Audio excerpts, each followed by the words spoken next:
Okay, so Callie, thanks for coming over here and talking to us about your experience. I know some people that can be very difficult, so I appreciate you doing that. We've talked before. I did not know you when you were in drug court. We've gotten to know each other since then.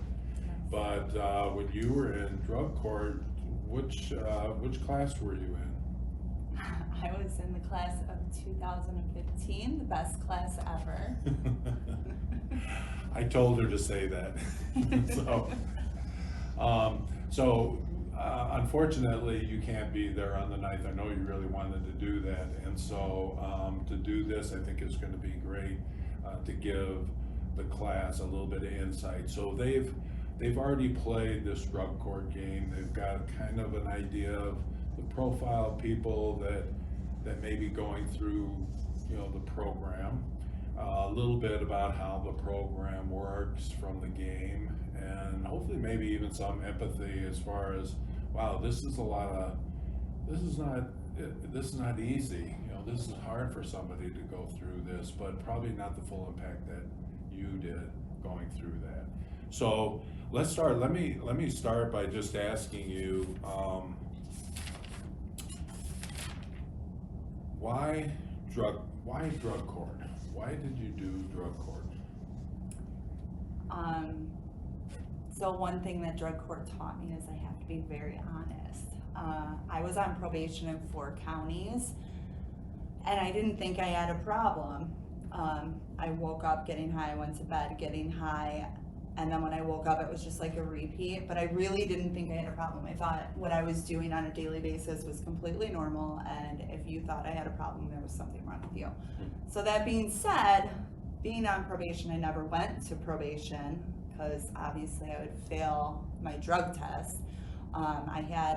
I ended up getting a petition to revoke, like county by county, like 1 month after the next. And so I would get one county cleared and then be fined for a couple weeks, and then I would go to jail and then get another petition to revoke and like come up with the worst excuse.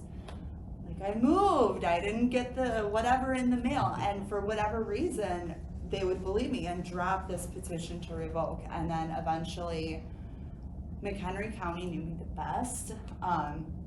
I was in and out very frequently here because this is where I lived, and they stopped giving me chances. Right before I got put on drug court, I went to jail and I bonded out for what I thought was a high bond. And I had to be at court like 2 or 3 days later and decided I would go, but on my own time, and I was an hour and 45 minutes late for court. So they gave me a drug test. I failed. Surprise, I failed. And then I went on the run when I failed too. I ran out the back door of probation, and I was on the run for like 3 days at this point, tops. And they brought me in and gave me no bond this time because I had just bonded out. And it was there wasn't many options left for me at that point. It was either prison, which I didn't feel like adding to my list yet, or drug court.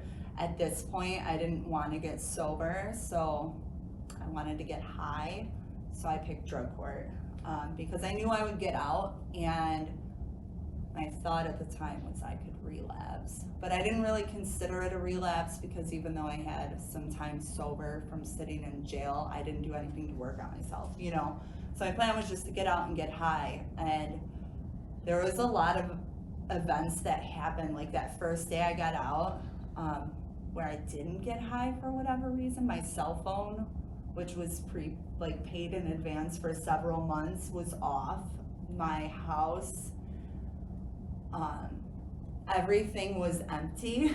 So like my clothes were gone, my dishes were gone, my food was gone, TVs, couches, like literally I walked into a shell.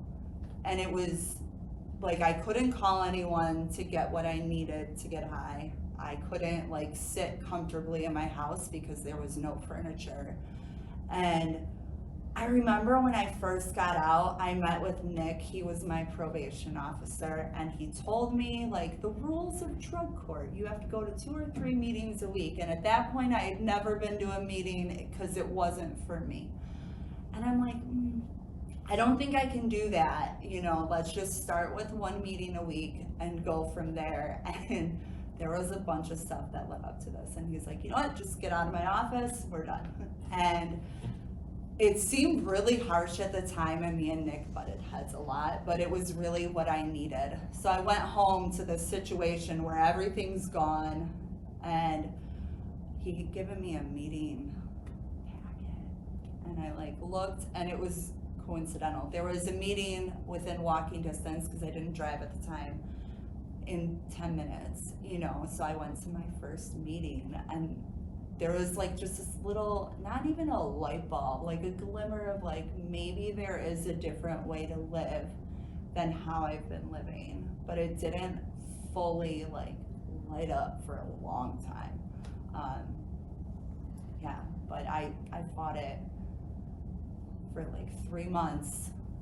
I relapsed constantly, you know, and then drug court luckily was done, and they sent me to rehab. And when I went to rehab. So when you say drug court was done, you don't mean that you graduated? No. Okay. No, That I did not wasn't- graduate. Like, they were just done with the behavior that I was having, because none of my behaviors were changing. Yeah. You know, it was still the same thing as before I got put on drug court. I was still relapsing constantly and coming up with excuses as to why I relapsed and why it was okay. And like, drug court, you should understand this because of X, Y, and Z, you know. So they sent me to rehab, and then after that, I thought after rehab I would go back to my house, because I was set on going back there, and they wouldn't, which was good, because when I went to rehab, I had moved several drug dealers back into my house, because I was gonna stay sober, so that made sense to move them in. Yeah. And I say this with a smile on my face, because I really believed these things at the time, so I apologize for that. So after I got out of rehab, they wouldn't let me go home, and I fought with them for a few days about going home. It didn't make sense to me why I had to go to a halfway house where I was gonna have to pay rent and have these rules when I had a house that I had inherited. I'm like, I don't have a mortgage, I don't have rent, why am I doing this? But really, going to a halfway house was nothing about that. It was about, you know, teaching me how to live again, you know, a normal life where you go to bed before the sun comes up and you wake up before it's dark outside, you know, like just simple life skills were taught there, like not just staying sober, just like how to live, you know. And then it was also there, it was a group of people that were trying to do the same thing I was, you know, rather than being me picking who I surrounded myself with, which wasn't great half the time, you know, so that really helped. So a little while ago, you were saying that there was, we went to that first meeting, there was like this little glimmer. Mm-hmm. And it took, you said it took a really long time before the light bulb came on. Mm-hmm. So like a really long time, like drug court is a really long time. I mean, it's not like 1 month. It is. So I feel like I was not, like, It is a looking long time. back, I was not on drug court that long. I was on drug court for a year and I think 1 month. Okay. I don't know how that happened. So it was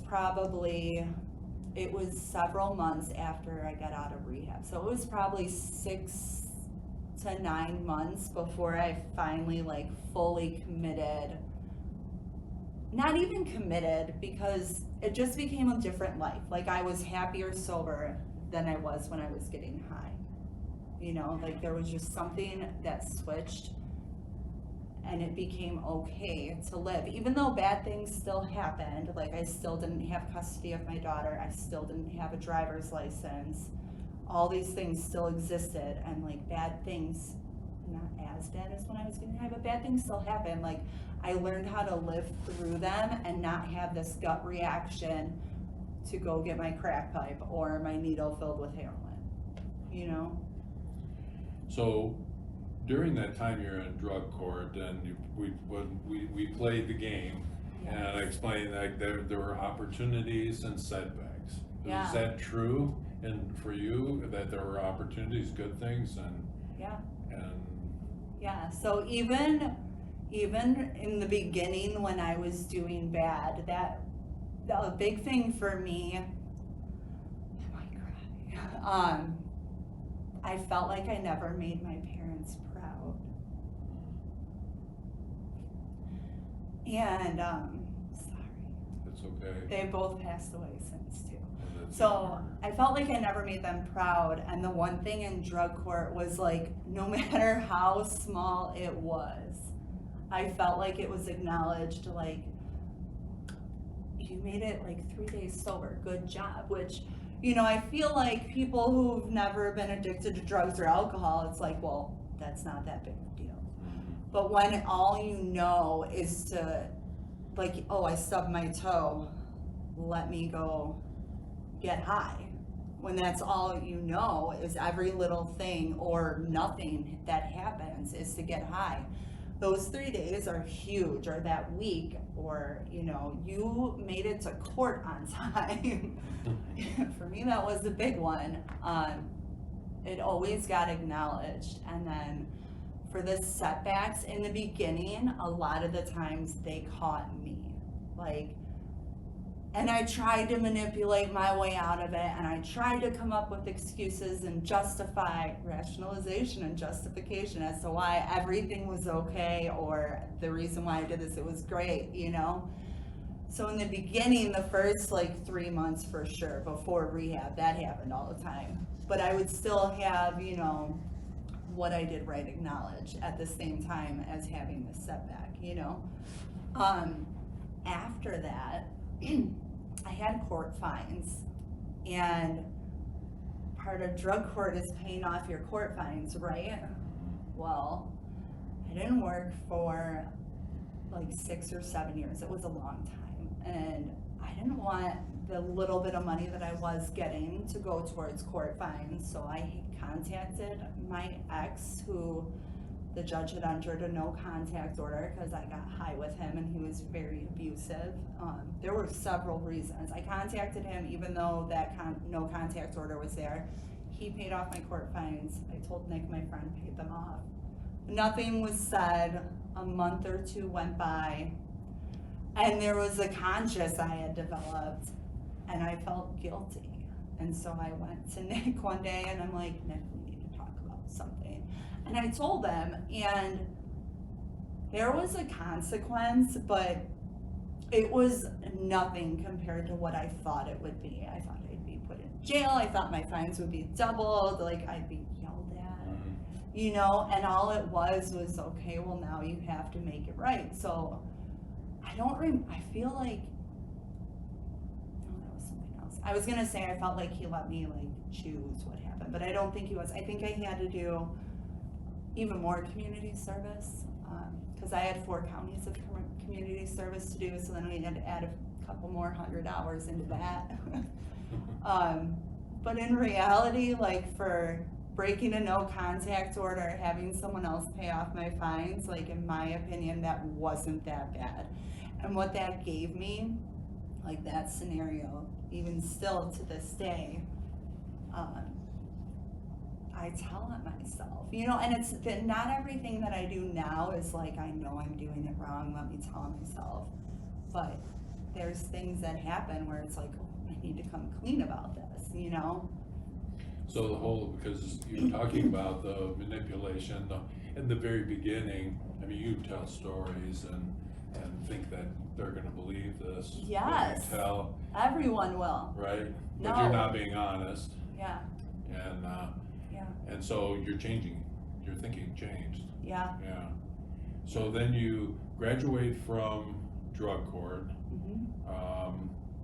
and earlier we were talking about things that, this was really interesting, things that they wanted you to do, told you to do, but you didn't want to do. Tell me a little more, tell me about that again.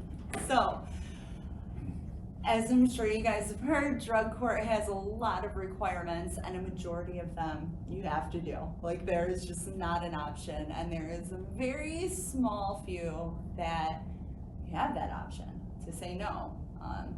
And so one of them was coming to McHenry County Workforce. They wanted me to come here so bad. Nick did, Heidi did, Judge Leach did, and I, for whatever reason, said no. I had a job working for a friend of a friend of a friend. I was on call 24/7, and at the same time, I could do all the other requirements: IOP, random drug test, go to drug court, and MRT around this job. But I made virtually no money, but it was enough to pay for like the few bills I had at the time, which didn't have a car or a license. So it was my halfway house and like my cigarettes. That was really like all I had to pay for at the time, but I could do it. So when they kept telling me to come here, I'm like, nope, I don't need it, I don't need it. And I really feel like, looking back, it was one of those things I could say no to, you know, because. Yeah, and had they told me, I would have been very hurt. I'm sure you would have. But you did.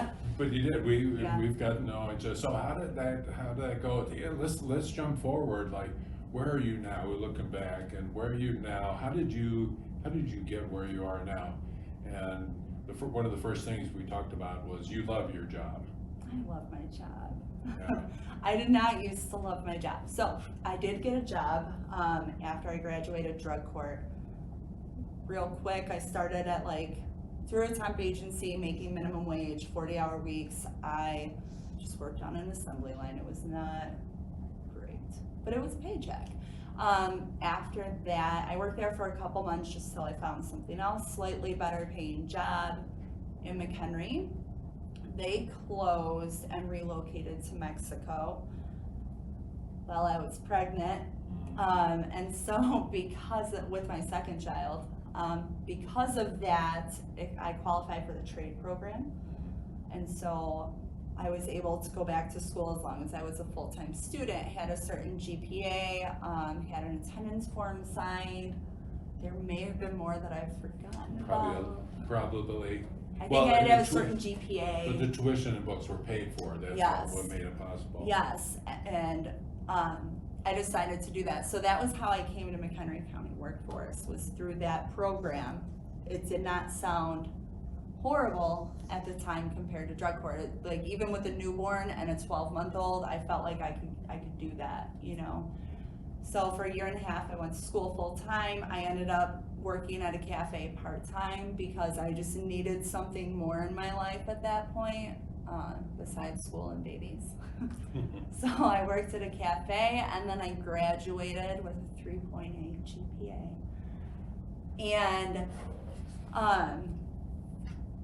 we got into contact like less than a week after I graduated, or maybe right before I graduated, because you helped me get into my current position as office administrator at Miller Formless, and it's the best job I've ever had. I never saw myself waking up and being like, whew, going to work today. Like, not dreading working 40, sometimes 45 hours a week, you know, and enjoying what I do. I never felt like that was a possibility for me with my background, you know. I always felt like I just kind of had to do whatever floated my way, and I had to take it because there wouldn't be many options, you know. But where I'm at now, there's so many different aspects to my job on a daily basis, and my employers know about my background, but it's never been brought up as a means that I can't do something because of my background. You know, like, I do payroll, I track PTO, I have company credit cards, I purchase different things for there. It's never been an issue. They wanted me to become a notarer, and I couldn't because I have felonies. Oh. Yeah, Yeah. but they completely understood when I'm like, I can't do that, and it was more or less on my end and not their end. Yeah. So, Well, they are aware of your background. The CEO, Scott Smith, I've known for many years, and his wife, Denise Smith, is a alum of LGMC. yeah, And Denise contacted me a while back and needed an administrative assistant. And I asked her, like, what, like, tell me what you need, from this person. And she said, someone just like Cali would be perfect. So what they know of you is what you do now and what you become. So that's quite an honor. that's awesome. Yeah. It's really good to hear those things, because my parents aren't around. So when I hear those things, like it hits home. Well, and I am paying attention. I'm looking for a photo, which I hope that I can find here. And Is it of me? you're in it. Mm. Yeah. And I should have brought this up.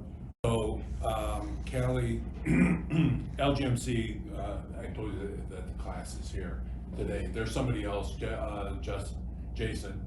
Jason, you know Jason. Hi, Jason. He's here. Yeah. And this guy is here. Oh, hi, Judge Leach. It fits. It's a great picture, huh? Yeah.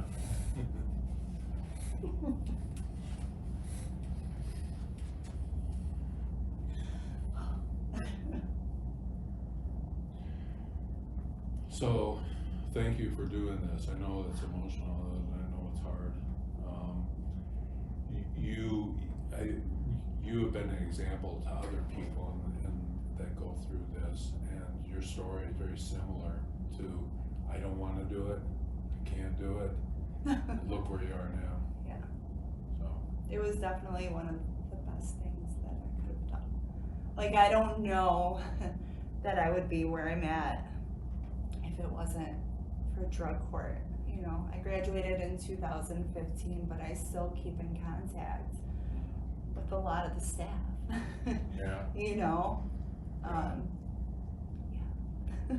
So, yeah, so say goodbye to Judge Weech and. Bye, Papa.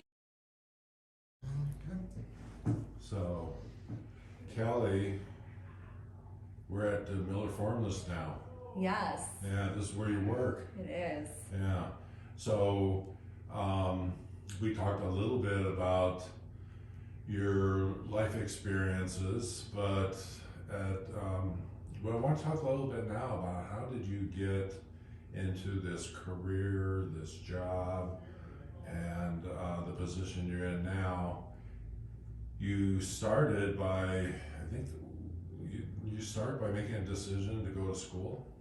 Yeah, so the previous company I was with relocated out of the country, and part of that through the, I believe, federal government, Yeah. was the trade program, which would cover the cost for me to go to school, my books, and I decided there was no time like the present to go back to school.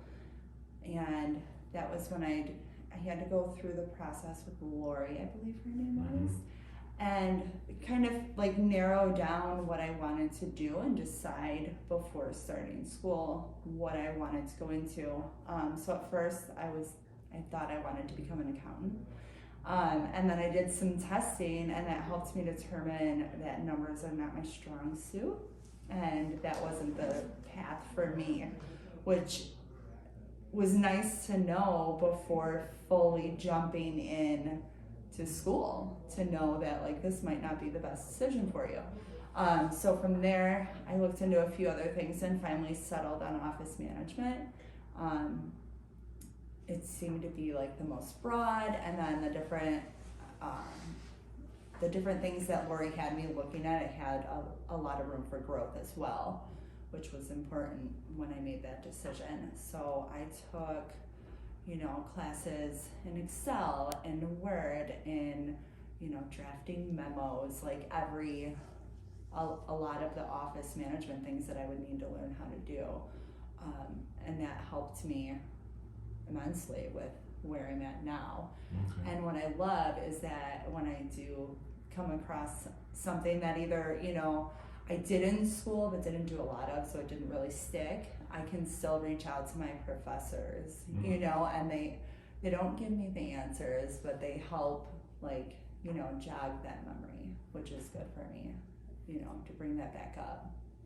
So would I be correct in saying that having the opportunity here to do the work that would have been much more difficult without that training you got? Oh, of course. Okay. Of course. And it's interesting about thing that you pointed out that Lori at the workforce helped you with not just getting the training, but deciding which training would be a good fit for you, Right. helping you. And it was your decision, but she helped guide you with that. Yeah, there was, I don't remember what the test was called exactly, but I took it at MCC, and there was a few different tests, and then, she just kind of went over them with me, she didn't tell me I couldn't go into accounting, but she pointed out reasons why it might not be a good idea, and for me, that was a really good thing to hear, because I don't want to go through all this schooling with the newborn and 1-year-old. Yeah. And then realize oh, this isn't for me. Yeah. So that was really helpful to have that guidance.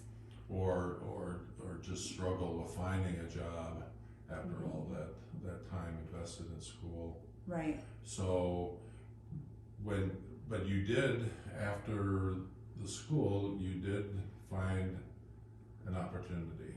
I did. And Yeah. you definitely helped me with that. So that was what we call a work experience, Mm-hmm. where you were able to come here and just, because you had really not a lot of experience in the field. Right. You had the education but not the experience, but Exactly.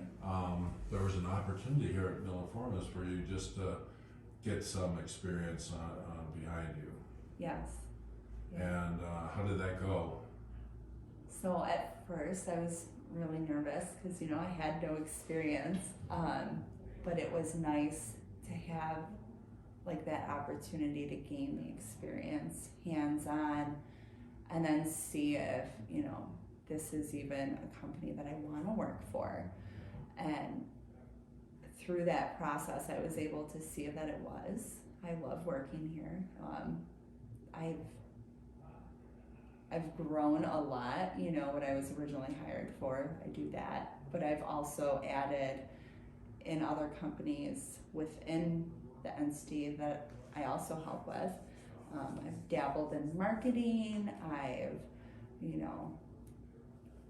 started employee appreciation programs, so it's nice that I was able to start here with this base, but grow upon it.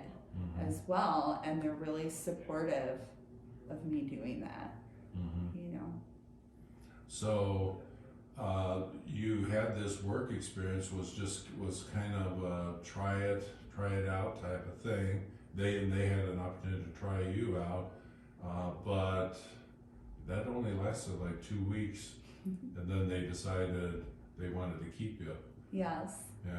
Yeah. So they must have seen a lot of potential in you in making that decision. Because 2 weeks is not a whole lot of time to learn the job. Right. But 2 weeks was enough for them to see your potential. And now you've been here how long? About 1.5 years. Okay. Yeah. Yeah, so that's good. And you see yourself here another 1.5 years maybe? I see myself here a lot longer than Okay. that. I have no plans to go anywhere else. I love working here, like I said, there's a lot of room for growth, but there's also, I feel like I can have a career and do my career, but I also feel like I can be a mom at the same time, Mm-hmm. Which for me is it's really important,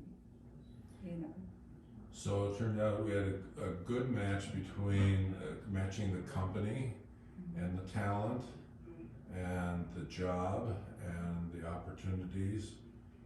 Just all the way around, it came out to be a good fit. Yeah, Yeah, yeah. all right. Thank you for that. I appreciate it. Yeah, well, thank you, and I'm sure that Miller Formless thanks you for all that you do too.